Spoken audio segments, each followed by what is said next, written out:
Est-ce qu'il y a beaucoup d'orchestres de jazz de cette importance en France? Je crois pas qu'il y en ait beaucoup. Je pense qu'il y en a un ou deux en province, peut-être un à Bordeaux, je crois en avoir entendu parler à Ambien. Mais à Paris, je en connais un autre qui pratique un style un peu plus traditionnel. Mais je crois que de toute façon, c'est très limité. Parce que c'est très difficile à réunir, à faire répéter, à avoir du matériel musical, c'est très très difficile. Et précisément, qu'est-ce qui vous a poussé à vous rejoindre, à vous réunir? Vous étiez d'anciens amis Non, non, pas du tout.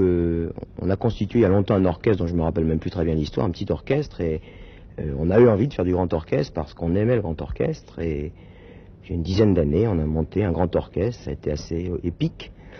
Les débuts ont été épiques, mais nous, on les a trouvés satisfaisants, on devait être les seuls, on a continué, et depuis, il y a 7 ou 8 membres de l'orchestre, 5 ou 6 peut-être seulement, mais qui constituent une base qui n'a pas changé, qui sont toujours là. Ce sont naturellement des amateurs. D'authentiques amateurs. D'authentiques amateurs. Et par exemple, quel métier faites-vous? Ingénieur. Alors vous avez fonction de chef d'orchestre, là. Oui, c'est-à-dire que c'est moi qui téléphone pour dire les heures de répétition, qui essaye de maintenir un semblant de discipline au cours des répétitions. Je dis bien un semblant, parce qu'on peut guère faire mieux. Et puis, voilà, c'est un travail administratif. Et vous étiez instrumentiste? Je jouais du saxophone, oui. Donc on va faire les deux à la fois. Bien. Il y a longtemps que vous faites des saxos? Oh, il y a une bonne vingtaine d'années, oui. Voilà. Le temps de mes études. Et vous n'avez jamais cessé de pratiquer l'instrument? Oh, quelques années, puis j'ai repris après une interruption, départ en province, et au retour à Paris, j'ai eu l'occasion de jouer à nouveau et je m'y suis remis.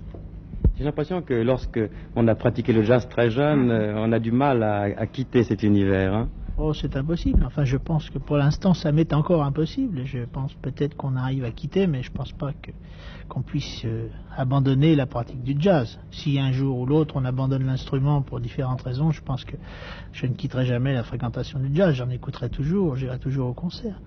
Nous venions tous de petites formations, nous jouions, nous improvisions beaucoup, et là, l'expérience du grand orchestre a apporté énormément à tout le monde, je pense. Des satisfactions et aussi une certaine abnégation est un bien grand mot, mais on est obligé de se couler dans un moule beaucoup plus strict. Les arrangements, les orchestrations vous obligent à une discipline, à jouer en mesure avec les autres. Ça pose énormément de problèmes techniques que nous ne soupçonnions même pas, alors que nous étions quand même nourris de disques de grandes formations de jazz. Mais ce qui n'exclut pas les chorus, car vous en prenez souvent, vous. Oui, mais on en prend infiniment moins que dans une petite formation, évidemment. Et puis là, ils sont beaucoup plus encadrés, ils sont beaucoup plus corsetés dans l'arrangement, il faut faire beaucoup plus attention. C'est très différent.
Cher monsieur, il y a longtemps que vous faites de la trompette. Oh oui, à peu près, oui, depuis 1948 à peu près.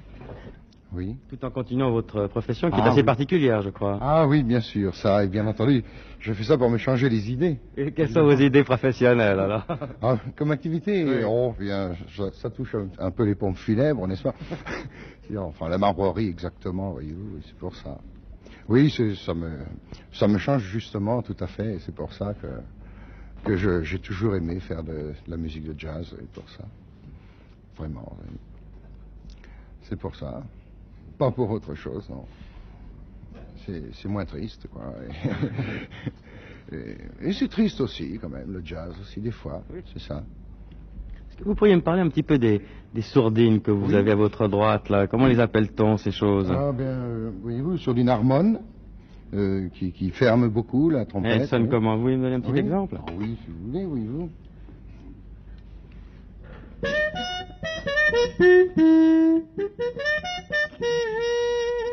Sourdine harmone, Harmone, celle-là. oui. Et alors l'autre? Hein? L'autre, velvet. Ah bon? Velours, voyez-vous. Velours, ah bon? Velours. Vous voulez aussi? Ah oui, oui, bien bien sûr, bien sûr. Voilà, un petit bruit de ferraille, un peu.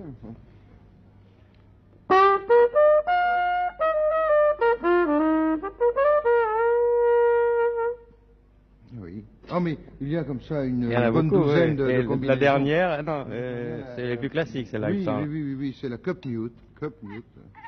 C'est américain.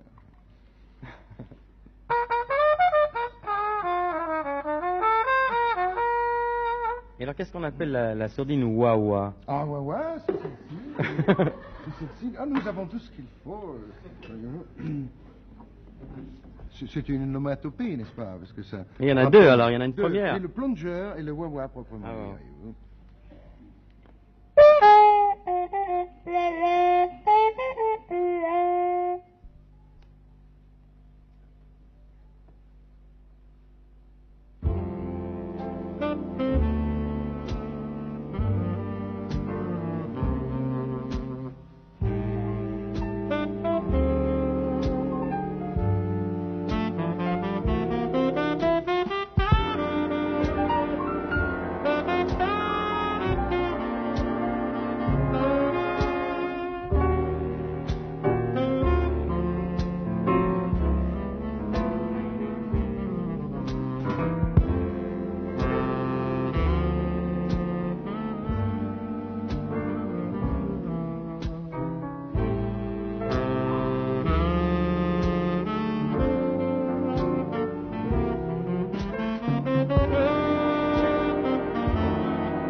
C'est vrai que pendant l'enregistrement, vous avez eu le temps d'aller vous présenter pour votre thèse. Oui, oui. Et quel a été le résultat? Il est bon, il est favorable, heureusement.